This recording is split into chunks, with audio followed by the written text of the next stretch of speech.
California is heading into likely a fourth year of critical drought, and I know you're very familiar with the impacts and the concerns surrounding that. That's why, although I'm pleased and supportive with respect to a lot of what's in the budget request, one thing that stands out is the significant reduction in funding for the SRF Clean Water Program. It's very critical because west-wide there may be as much as 1 million acre-feet of water that could be brought online through water recycling, advanced water treatment projects in the near term. In just the next few years, many of these projects already have authorizations under Title 16, a different program with a different agency. We're having a heck of a hard time supporting them through Title 16 because that program has been politicized and essentially ground to a halt by our colleagues across the aisle. So one of the only ways that they can get Federal support and move forward with critical water recycling solutions to the arid West is through that SRF Clean Water revolving fund. So in a year like this of all times, I have to ask you, is a significant reduction in funding for that program appropriate, and does it leave you enough resources to support the critical need? Well, thank you for that question, and we are very sensitive to the serious issues being presented by drought out west and in some other areas of the country as well, but most severely and most notably in California.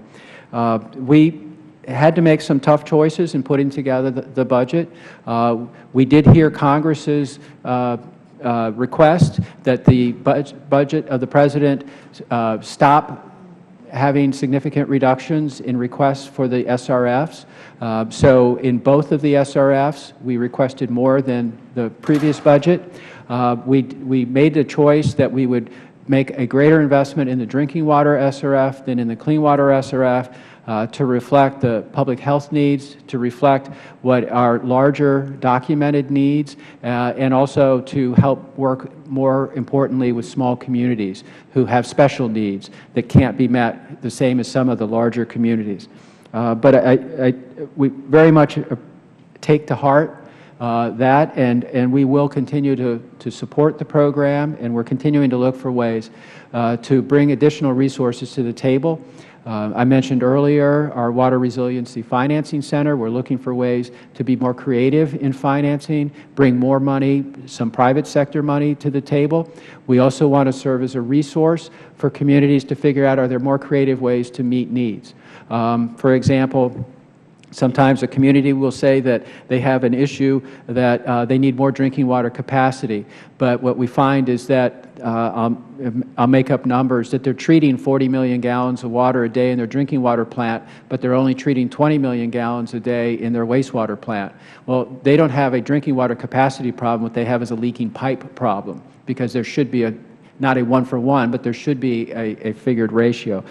So we're very much looking at that. That's critical work, and I encourage you to continue that, and I'm looking forward to working with EPA on all these things. There's one other area, though, where I think your agency could make a tremendous difference relative to the SRF and the vital role that it can play during this drought. And that is a policy guidance that you've had for some time that restricts use of SRF funds for investments actually at houses and businesses that are actually customers of water districts. So my understanding is that EPA will not allow, for example, the State of California to use these funds to support water districts creating property-assessed projects to retrofit water appliances or even to fix leaky sewer laterals, which can, as you know, make a big difference in the operation of wastewater facilities.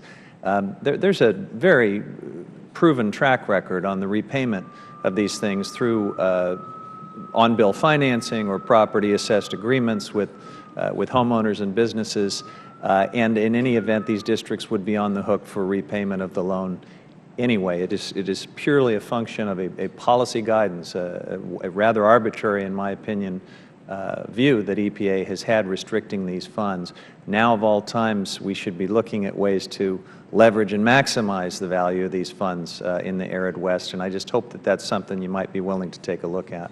Well, thank you for that. And of course, in the amendments to the Clean Water SRF that were made in June of 14 as part of the Water Resources Bill, the eligible uses of the SRF were expanded, and we will be in contact with you to see how we can best incorporate some of the concepts that are included in that, such as conservation, et cetera, and see how those could be worked in a way that address the needs that you're raising. Thank you very much.